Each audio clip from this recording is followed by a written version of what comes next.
নমস্কার বন্ধুরা, শুভ সকাল। খেয়াল খুশি নতুন একটি মিনি ব্লগে সকলকে স্বাগত জানাই। বন্ধুরা, আজকে রান্না করব কাইখ্যা মাছ। এগুলোকে আমাদের এখানে কাইখ্যা মাছ বা বক মাছ বলে। মাছের মুখটা কাটা আছে, ঠোঁটটা পুরো বকের ঠোঁটের মতন হয়। এই যে বন্ধুরা, কাঁচা কিছু পিস আছে দেখো।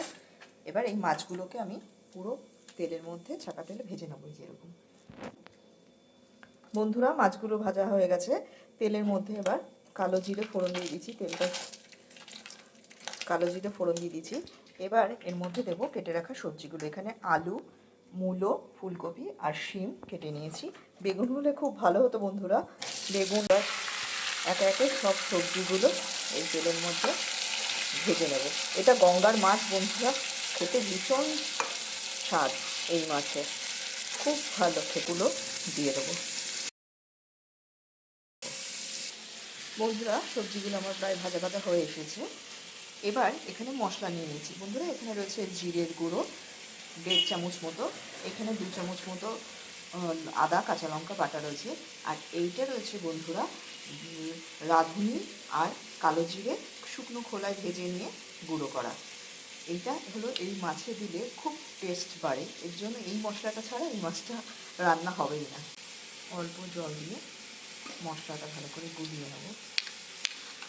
লবণ আর হলুদ যেহেতু পরিমাণ মতো আমি সবজির মধ্যেই দিয়ে দিয়েছি, এবার মশলাটা এর মধ্যে দিয়ে দেবো।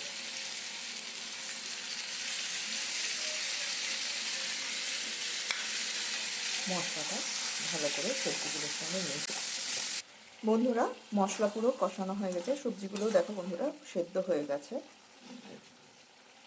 এবার এর মধ্যে ঝোল করবার জন্য পরিমাণ মতন জল দেবো। খুব বেশি ঝোল হবে না বন্ধুরা, ঝোলটা একটু ফুটে উঠবে, তারপর ভাজা মাছগুলোকে দিয়ে দেবো। ঝোলটা ফুটে গেছে বন্ধুরা, এবার ভাজা মাছগুলোকে দিয়ে দেবো। ঝোল ফুটে গেছে, এবার দিয়ে দেবো কুচনো ধনেপাতা। এখন যে কোনো মাছেই ধনেপাতা কুচি দিলে তার আস্বাদ অনেক বেড়ে যায়, তাই না বন্ধুরা? আর একটু ফুটিয়ে নেবো, তাহলেই তৈরি হয়ে যাবে।